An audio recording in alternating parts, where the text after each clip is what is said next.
All right, knife nerds, going to do a quick one. The other one I ordered from Brother. You might say, what do all these different looking knives have in common? They're all lockbacks, or backlocks, I guess, whichever way you want to call it. I've heard it used both ways. So this is another one from Brother. One knife, one life. And it is made in China. This is the 1505 Max. Maximum knife. Micarta grips, lockback. I think it's 440C. Open it up. Yeah. Comes with a sack. You need a sack. And a little baggie. This one also is dripping with oil. Don't know why, but let's go ahead and we will wipe all of that off. Not sure why they... Whoa. Slather that thing up. But the knife comes well lubed, so, you know. All right. I call it a Max, although it doesn't seem to be that big, but I'm going to take a look at it as soon as I get all the schmutz off of this thing. And we'll go through the specs, do the measurements, and see how it compares to the other back locks that I have. Okie dokie. What do we got? Well, 440. This one does weigh a little bit more. It's got thicker bolsters. This is the one that we looked at the other day. This was the 1512, also in 440. And that one is actually a wee bit longer, but it is thinner. So let's take a look at it. This one has a it's about a 3-inch blade. So the cutting edge is just under that, about 2 3/4. So this one's on a little bit on the smaller side, but the handle's a good size. I can actually get a full grip on that. Overall length is 7 inches. So I think 7 inches is a good size. My wife says that, so I think that's okay. I love the bolsters there. No sign of the pins. Can't even see it looking at an angle. Did a good job of brushing that. All the edges, really nicely done. This one, I'll put a link in there. This was a couple dollars more, but I want to say this might have been like $39 or something. So a little bit more than the $29 I spent on this one. But it feels like a more premium, substantial knife. The blade stock is thicker. The handles are thicker. Instead of G10, you've got actual micarta. So this is I would say just a little step up in quality. Woo. Oh, wow, that almost went on my finger. Okay, really nice blade. It does have just that little bit of blade wobble, which don't have on here, but I'll look at this Boker here. This one was better part of $200. It's got the blade wobble. This one from I always want to say Rock River. This one from Rough Rider Reserve, their more premium line, has more blade wobble. Even my Victorinox, no, that one's pretty tight. But that blade also doesn't move at all. So this is a stiffer blade. You actually have to put some pressure to open it. Probably need to lube that a little bit. That one doesn't have any blade wobble. But that's also a big, really hard use knife. My other lockback is probably one of my nicest lockbacks. I would say this one's up there just because it's a Boker. It's beautiful. I'm not going to go through the review on this one. It is very big, but it's also very thin, and it's surprisingly light for its size. But that blade is fairly loose. Once it unlocks, it will swing. That's a nice action. This one has a thumb stud, and it has a nice pocket clip, and also has micarta. So this is my Steel Will Gecko, model 1550, made in Italy, N690 CO steel. This is a nice premium knife. I think I paid around $180 for it. Beautifully made. It's made by the same company that basically Steel Will went to MKM Lion Steel and said, here's a knife design, build it for us at this price point. And that's what they did. So this is actually an MKM Lion Steel that basically is designed by Steel Will, and then they manufacture it. That's my nicest lockback.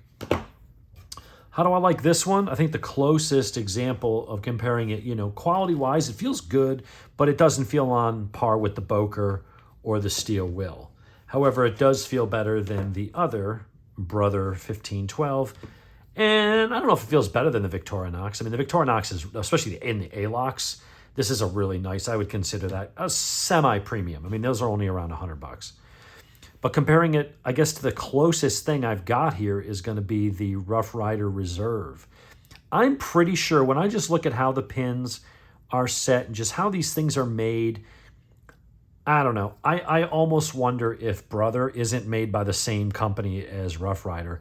You know, it's a Chinese company. They could be in the same factory and they could have a couple different assembly lines and brand the knives differently. I mean, MKM and Lion Steel does that. You know, they're in the same factory, but you got MKM, you got Lion Steel, and there's another brand that they make. All coming out of that same basic, you know, conglomerate. I feel like this is probably in the same venue. I like it because it is small. It's very curved. It follows the contours of your hand.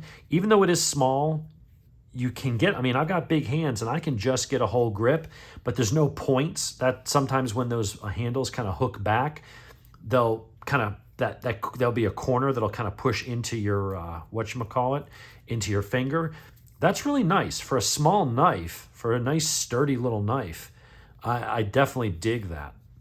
I would say this one, it feels better than this one because here, what I was just talking about, although I was talking about on this end, it's more on this end. The way that curves back, if your hand fits in there really well, nicely, if you had narrower hands, it's fine. When you go to grab it with the big hand, see that corner?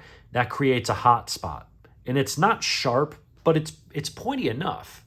So when I grab this is one I'll probably give away because I like it. It just doesn't fit my hand real well. But it's also nice. It's micarta. It's it's really nicely made. It's a cool little knife. I'll give that away to somebody that needs a pocket knife.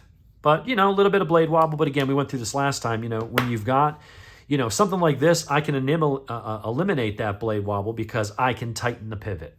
But on your traditional styles that are pressed, those pins are peened over and mashed with a hammer or with a press, and then they polish them flat. It kind of is what it is.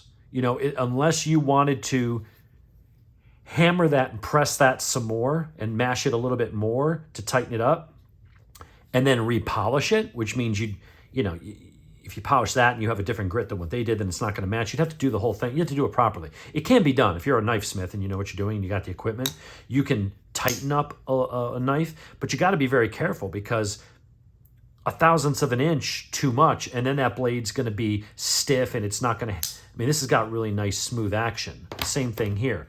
This one has just that tiny bit of wobble, but it's got a really nice smooth action. And this thing's not even broken in yet. So I got to put a drop of oil in there, although I'm sure it's got plenty based on the amount they slathered on the outside. But I'll lube it up just in case. But that's a nice little knife. I'm definitely digging that. Weight-wise, it's actually lighter than this one. This one's a little bit thicker, and it's got a layer of brass. There's just a little more metal, but it's not a lot. I love that. I just wish that point wasn't quite where it is. I wish that was a little more rounded. Then I would probably carry that one more often. But it's very cool. That's a nice little knife. I'll put a link in there. They're not expensive. You can see the detail on it. I mean, it's really nicely finished. Just a simple branding on the blade. Brother, one knife, one life. It's got the model number 1505 Max and then 440C on the other. So they don't go crazy with the branding. Where did I put my damn Post-its? I was gonna do a little sharpness test. Let's see what we got. Will it cut? Will it keel? Oh. So that one, yeah, it depends on the angle. Huh. All right, I'll probably need to strop that one real quick. Yeah, one cut goes really well, so I don't know, maybe I'm just turning the knife and I'm kind of hitting it at a sideways angle instead of slicing it. It seems like as long as I get the angle right, yeah, it slices fine. I mean, it feels plenty sharp, but I'm going to go ahead and strop that just in case. Maybe there's some burrs or the edge is just ever so slightly rolled. We'll clean that up on a strop real quick. But I'll try it again, just in case it was me. I noticed that sometimes at little knives, because I'll hold them weird, and instead of getting a slice, like I said, it's this way, I'll have the knife kind of canted, and so I'm not pushing it actually in the same direction that I've got the blade angled in. But if I make a point of looking at how I've got it, yeah, see, that time I kind of tore it that way. Can't get through a video without the dogs. So it looks like somebody's here. Anyway, not the sharpest knife out of the box, but I'm going to have to go ahead and tune that up. But in any case, there you go. Sorry to cut it short early, but I think somebody's here and the dogs are not going to shut up.